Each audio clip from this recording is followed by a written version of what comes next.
जय जवान जय किसान, जय जवान जय किसान.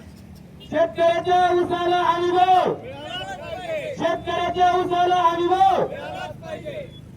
आजूबाजूच्या शेतकरी पुत्रांनो, आपण अनेक नेत्याचे झेंडे वागवत बसलो. आजचं हे आंदोलन कुठल्या नगरपालिकेच्या नगराध्यक्ष पदासाठी किंवा जिल्हा परिषदच्या जिल्हा अध्यक्षासाठी नसून शेतकरी बापासाठी, शेतकरी आमच्या बापानं जो कष्ट करून घाम गाळतोय त्या घामासाठी आहे. त्याच्यामुळे आमचं इकडं बघत न बसता अरे बघताय काय सामील व्हा, अरे बघताय काय या बघू नका. आज सगळे कारखानदार एकजूट झाले, त्यांची संघटना झालेली आहे. बांधवांनो, शेतकऱ्यांची लेकरात तुम्ही जरी शेतकरी नसतील तर त्या शेतकऱ्यावरती सगळे शेतमजूर, कामगार, कष्टकार यांचं कुटुंब चालतं. बांधवांनो, त्याच्यामुळं बघत बसू नका, काही होणार नाही. पोलीस प्रशासन आपल्या मदतीसाठी असते. त्याच्यामुळे तुम्ही चिंता करू नका. या आंदोलनामध्ये सहभागी व्हा, माझी तुम्हाला हात जोडून कळकळीची विनंती आहे. आणि सगळ्यात महत्वाचं, आज स्वाभिमानी शेतकरी संघटनेच्या वतीने या मराठवाड्यामध्ये एक ठिणगी टाकलेली आहे.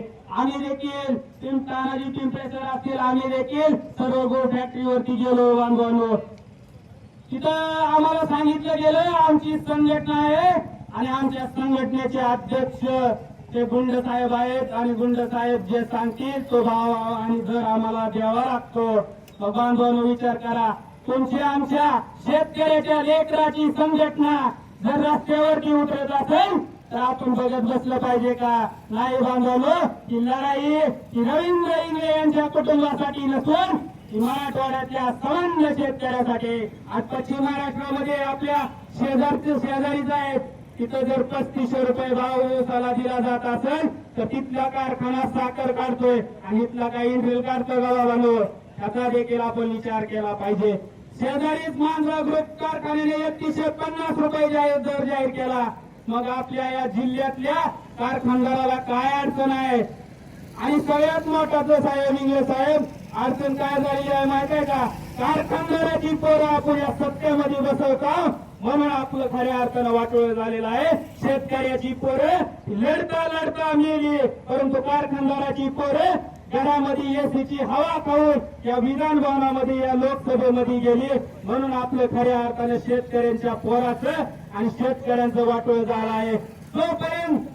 जोपर्यंत या देशाची सत्ता शेतकऱ्याच्या बांधावरती जाऊन ठरणार नाही तोपर्यंत तुमचं आमचं भलं बांधवानं कोणी करणार नाही. इथं सगळी शेतकऱ्यांची पोरं आहेत, इथं कुणाला आमदारकी खासदारकीसाठी हा लढा नाही बांधवानो. आज जवळपास सगळ्या निवडणुका लागलेल्या असताना इथं आम्हाला येऊन का बसावं लागत आहे तुमच्या प्रश्नासाठी? कारण आचारसंहिता म्हणत तुमचा ऊस सगळा आज हे कारखानदार घेऊन बसतील आणि परत सांगतील की आम्हाला इतका तोटा झाला, त्यामुळे आम्ही तुमच्या ऊसाला दर 2400-2500. आज सगळ्याच बाबतीत बटाटा शेतकरी काढतोय आणि चिप्स काढलेल्याचा भाव अगोदर हात लावायच्या अगोदर ती सांगते की 5 रुपयाच्या आत थोडा नाही बांधवानो. मग आमचा ऊस तो आम्हाला न विचारता आमचा ऊस तिथे घातला जातो आणि त्या शेतकऱ्याचा दर मतलब ठरवायचा अधिकार त्या शेतकरी पुत्राला, या शेतकरी बापाला जर नसेल तरी फार मोठी शोकांतिका आहे. नम्र विनंती, आपण थांबा थोडा